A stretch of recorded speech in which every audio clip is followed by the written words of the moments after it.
Phil Steele's college football preview's out. It's a baseball all-star break. We always have Phil on during the break to give us our college football preview. And, of course, during the course of the season, every Thursday, we feature Phil with the top games in both college and pro football, and it's right around the corner.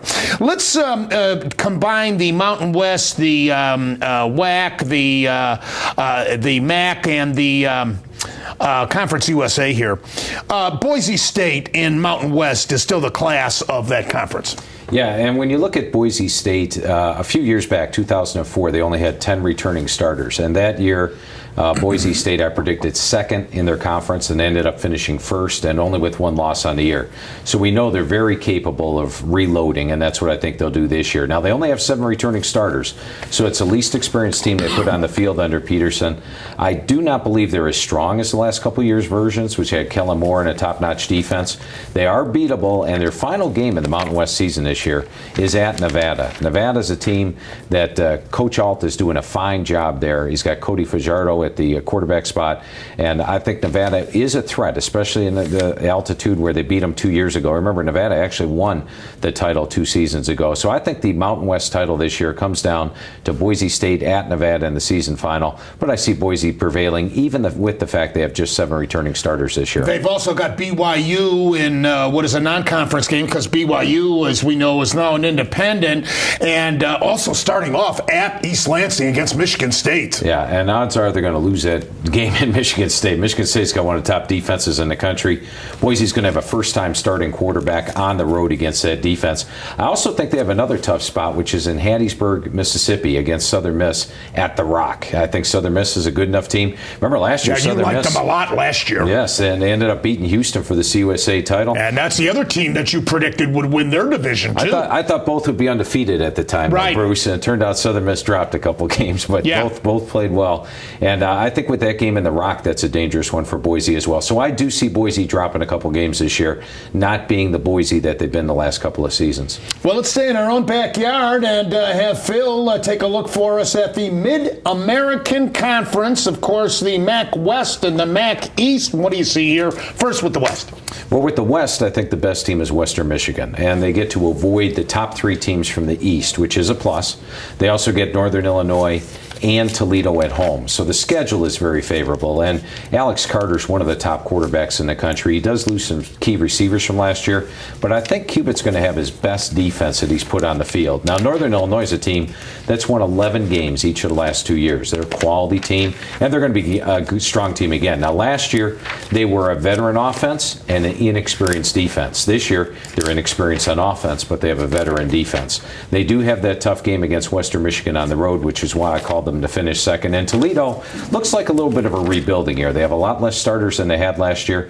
They have a first-year head coach, but I like the talent that they have on hand. And even though they have to play Western Michigan and Northern Illinois both on the road this year, I think they'll make a game of it. So I think that the 3 key teams in the West this year, I've got them Western Michigan 1, Northern Illinois 2, and then number 3, I'm going to go with Toledo. Not to tip your hand because we haven't talked about the Big Ten yet, but I see they've got road games early in the season opening up at Illinois and then the third game at Minnesota. Are those threats to them? I think they're both winnable games for Western Michigan. And Coach Cubitt has bagged his share of BCS teams.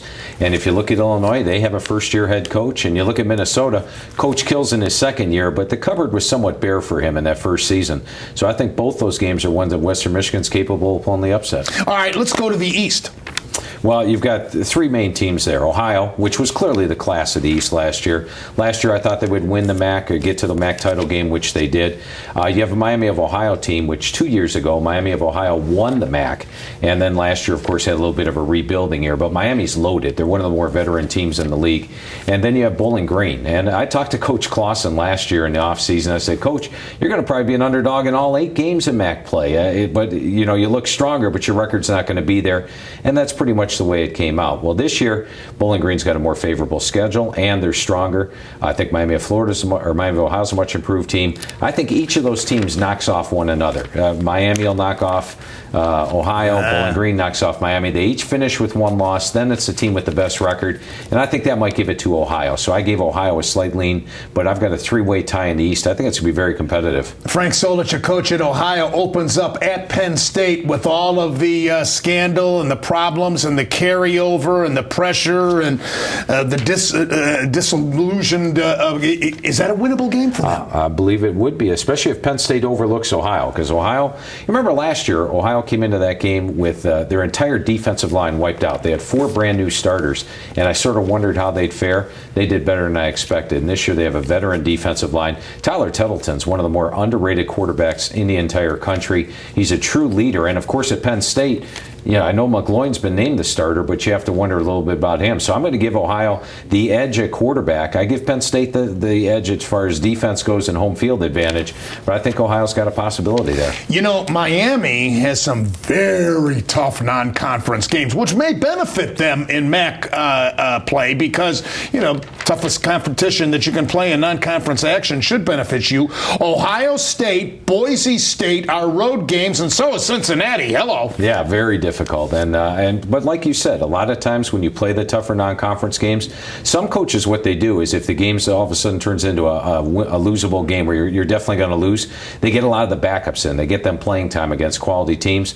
And when that happens, it makes you much better for the upcoming schedule. So as long as they stay healthy, that's the key. And I think Miami will this year. And Bowling Green's got they open up at Florida, and they've also got Virginia Tech on the road. Yeah, and those would be 2 of my throwaway games. I would definitely take those to develop some of the backups, keep your regulars fresh. And I think BG, if you look at them, they've got by far Clausen's best team that he's put on the field this year. All right, let's go to the Western Athletic Conference, more commonly known as the WAC. And what's your thoughts on that conference? Any big surprises there? No, I think Louisiana Tech won the WAC last year and deserved to do so. And they did it with a defensive line that could put pressure on the quarterback, and they sort of relaxed a little bit in the back 7. This year, the defensive line a little bit weaker, but overall, Louisiana Tech looks stronger than last year. Get the toughest opponents at home. I've got them favored to run the table in the WAC. Now, if they're going to have a challenger, there's 2 teams that come to my mind. Number 1 is Utah State. Utah State was just a wacky team last year playing in the WAC conference. If they were down big at the half, they ended up winning, and if they were winning big at the half, they ended up losing. This year, I think they'll get much more stability. Remember, they went into Auburn last year, defending national champions, and nearly beat them on the road. They were winning by 2 touchdowns. They've got 2 quarterbacks in Chucky Keaton and Adam Kennedy that are both quality guys. And then San Jose State. In fact, I just talked to Coach McIntyre this morning. He is very excited about the team he's got. He's got his players in place. They are ready to go. They had a couple of close losses last year, would have got to that magical 6-win total. So I think San Jose and Utah State are dark horse contenders in the WAC, quality teams that will contend for a bowl, but Louisiana Tech's going to be your preseason favorite and likely the team to win it. All right, let's go to Conference USA, where Phil last year loved Southern Miss and Houston, and he was right on both those teams. They just didn't both go undefeated, but they were certainly to be reckoned with. And this year, you still like Houston, I know. Yeah, in fact, in the West, it's tough to call because maybe the best team in the West is Tulsa. Tulsa might just be the best team in the West, but they have to play Houston and SMU on the road. Now, the least experienced of the teams in the West is SMU. But SMU gets both Houston and Tulsa at home. And then you have the Houston Cougars. Yes, they play one tough road game, but they avoid both of the big boys out of the East. And I'm talking about Central Florida and Southern Mississippi. Houston's got a brand new coach. They lose their quarterback, Keenum. They've got a solid defense. So once again, I've got those 3 teams all knocking each other off. I've got them in a 3-way tie for first place. But I'll give the edge to Houston. They've got the best non-conference schedule and could get the best record. So I'll put Houston in the title game this year. How about the East?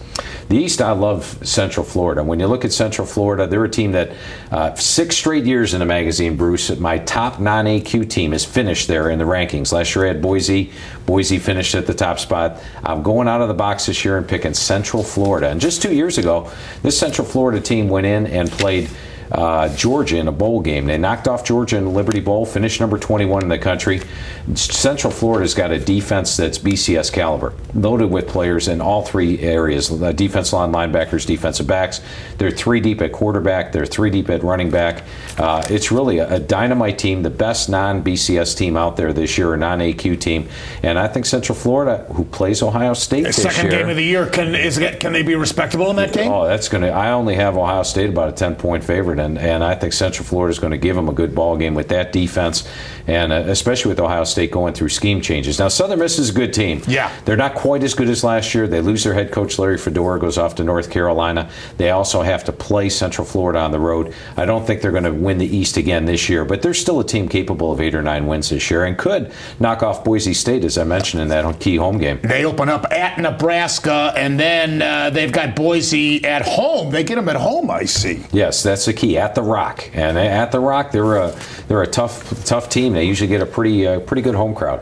When we return with Phil Steele, again, the College Football Preview magazine is out, the 2012 version of it. Of course, philsteele.com is your website, and all the information there for you, especially with the season right around the corner. When we return, we take a look at the ACC and the Big East.